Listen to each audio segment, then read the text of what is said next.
మీరు మీ అభిమాన shows and serials TV కన్నా ముందు ఈటీవీ విన్ యాప్ లో చూడండి. Download and subscribe to ETV win app. 99 రూపాయలు మాత్రమే.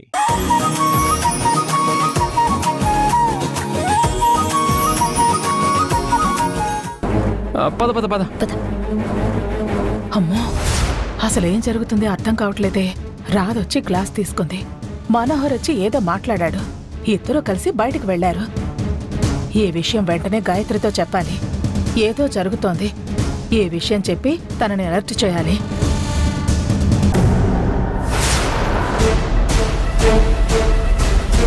ఈ రాధ ఆగడాలు రోజు రోజుకి ఎక్కువైపోతున్నాయి. అవును, అమ్మ ఏదో చెప్పాలనుకుంటే నాన్నెందుకు అమ్మని మధ్యలో ఆపాడు? ఆస్తి వారసురాలికి కదా వస్తుంది. మరి వీళ్ళ ఆస్తి ఇంటి వారసురాలిగా నటిస్తున్నా నాకు కదా రావాలి. అందుకున్న అడ్డంకులేంటి అసలు? గాయత్రి, గాయత్రి, గాయత్రి!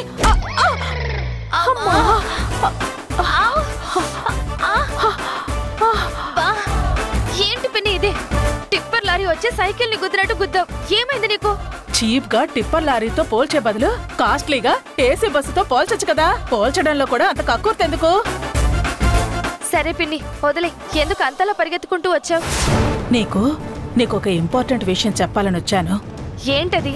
ఇందాక నువ్వు గ్లాసులో జ్యూస్ తాగావు కదా. అయితే ఏంటి? అబ్బా, చెప్పేది విను. ఆ గ్లాస్ తీసుకుని రాధా మనోహర్లు హడావిడిగా బయటకెళ్లారు.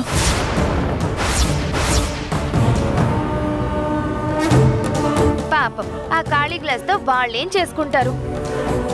ఎందుకలా చేశారు? ఖాళీ గ్లాస్ ని మామూలుగా తీసుకెళ్తే నీకెందుకు చెప్తాను. వాళ్ళు దాన్ని చేతితో ముట్టుకోకుండా ఒక కవర్లో వేసుకుని జాగ్రత్తగా తీసుకెళ్లారు.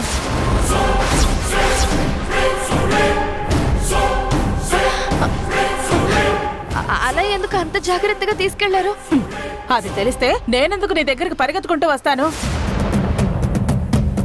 ఖచ్చితంగా దాంతో వాళ్ళు ఏదో చేయబోతున్నారు. అవును పిన్ని, ఈ రాధా మనోహర్లను నమ్మడానికి వీల్లేదు. వాళ్ళ తెలివితేటలు పాదరసంలో పరిగెడుతూ పనిచేస్తూ ఉంటాయి. వాళ్ళు దాన్ని అంత జాగ్రత్తగా తీసుకెళ్లారంటే వాళ్ళు ఏదో ప్లాన్ చేస్తున్నారు. సరే పద పద వెళదాం. ఎక్కడికి పిన్ని? వాళ్ళేం చేస్తారో, వాళ్ళ ప్లాన్ ఏంటో తెలుసుకుందామని.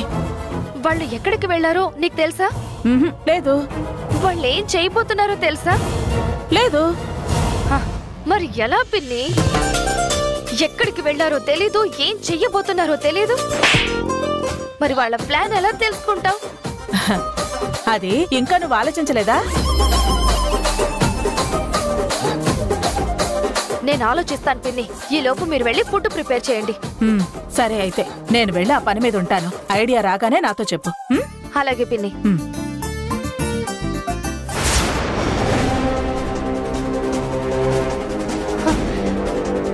నేను తాగిన ఆ జ్యూస్ గ్లాస్ తో వీళ్ళు ఏం చేయబోతున్నారు? అసలు వాళ్ళ ప్లాన్ ఏమై ఉంటుంది? అమ్మో, తలుచుకుంటేనే టెన్షన్ గా ఉంది.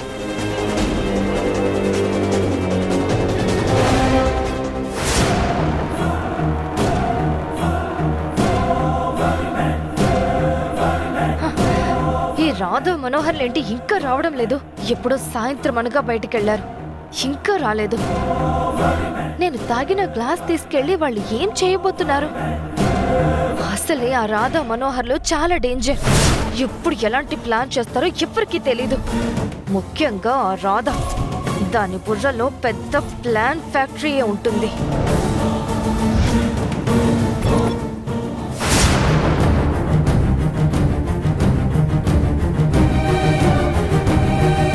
గుడ్ల గూబ ఎవరికోసమో ఎదురు చూస్తున్నట్టుంది. ఏంటో పాపం, మళ్ళీ ఏమి ఇబ్బంది వచ్చిందో ఏంటో.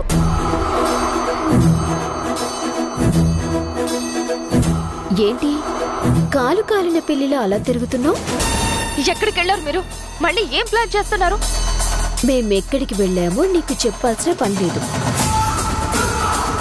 అయినా మా ప్లాన్స్ గురించి నీకెందుకు? మీరు ఎక్కడికైనా వెళ్ళండి, ఏమైనా చెయ్యండి, నాకు అనవసరం. కానీ నేను తాగిన గ్లాస్ ఎందుకు తీసుకెళ్లారు, ఎక్కడికి తీసుకెళ్లారు, దాంతో ఏం చేయబోతున్నారు? అవన్నీ నీకు చెప్పాల్సిన అవసరం లేదు సత్య. మా ప్రయత్నాలు మావి, వాటితో నీకేం పని? అనవసరంగా ఇలాంటి వాళ్ళతో మనకి మాట్లాడి రాదా? పద. అయినా నీకెందుకంత ఆత్రం సత్య? రేపు ఎలాగో నీకు తెలిసిపోతుంది కదా, అప్పటి వరకు వెయిట్ చేయి.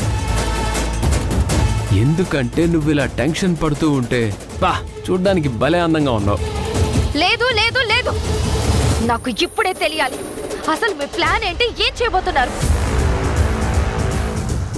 పాపం, మనం ఏం చేయబోతున్నామో తెలియకుండా టెన్షన్ పడుతుంది. అదే మనం ఏం చేయబోతున్నామో తెలిస్తే గుండాకి చచ్చిపోతుంది. నీకు చెప్పకూడదు అనుకున్నాం కానీ ఇప్పుడు నువ్వు దాన్ని ఎలాగూ ఆపలేవు కాబట్టి చెప్తున్నాను. కావాలంటే ఆపడానికి ట్రై చేయి. ముందు విషయం ఏంటో చెప్పండి. చెప్తాను, కంగారెందుకు? నీ బండారాన్ని బయట పెట్టి నిన్ను బయటికి గెట్టేయటానికి నువ్వు తాగిన గ్లాస్ ని తీసుకువెళ్ళావు. అర్థం కాలేదు కదా, చెప్తాను విను. నువ్వు తాగిన ఆ గ్లాస్ పైన ఫింగర్ ప్రింట్స్ పడతాయి కదా, వాటిని టెస్ట్ చేయించడానికి పంపించాం.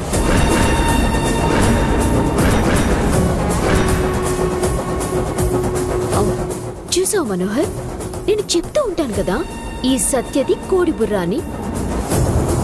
ప్రతిదీ విడమరిచి చెప్తే కానీ అర్థం చేసుకోదు. అవును రాదా, ఇలాంటి కోడి బుర్ర దేవకి వాసుదేవ్ గారుల కూతురంట, ఇంటి వారసురాలంట. అరే కనీసం ఎవరికైనా చెప్తే నమ్మేటట్టు ఉండాలి గాని కొట్టేటట్టు ఉండకూడదు కదా.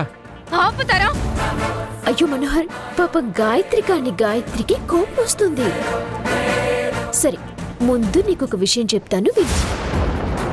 ఇప్పుడు మేము ఇచ్చొచ్చిన గ్లాస్ మీద నీ ఫింగర్ ప్రింట్స్ ని చెక్ చేసి అవి గుండ్రంగా ఉన్నాయా, శంఖమాకారంలో ఉన్నాయా, లేక ఎవ్వరికీ లేనట్టు నీకు మాత్రం బల్లపరుపుగా ఉన్నాయా అన్న దాంతో పాటు చిన్నప్పుడు గాయత్రి ఫింగర్ ప్రింట్స్ తో నీ ఫింగర్ ప్రింట్స్ మ్యాచ్ అయ్యాయా లేదా అని కూడా టెస్ట్ చేస్తారు.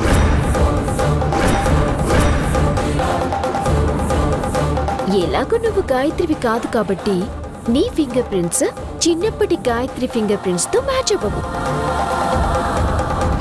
సేమ్ టైం నా ఫింగర్ ప్రింట్స్ కూడా ఇచ్చాను, అవి ఎలాగో మ్యాచ్ అవుతాయి. నేనే గాయత్రినని అందరికీ తెలుస్తుంది.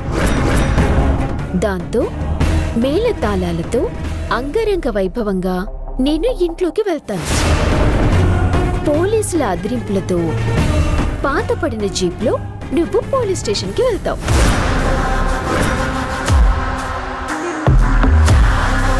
అందుకే చెప్తున్నాను, ఈ పోలీస్ స్టేషన్లు గొడవలు ఎందుకు చెప్పు? నీకు నువ్వు ఈ విషయంలో రియలైజ్ అయ్యి ఈ ఇంటి నుంచి దూరంగా పారిపోవడం బెటర్. ఆలోచించుకో.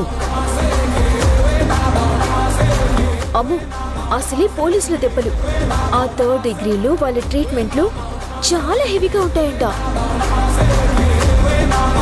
ఎంతైనా పోలీసులు ట్రైన్డ్ కదా, మరి అలాగే ఉంటాయి. అయినా అవన్నీ మనకెందుకు రాదా, మనం వెళ్ళి హ్యాపీగా నిద్రపోదాం పద. తన పరిస్థితి ఎలా ఉండాలో తనే ఆలోచించుకుంటుంది. గుడ్ నైట్ సత్య.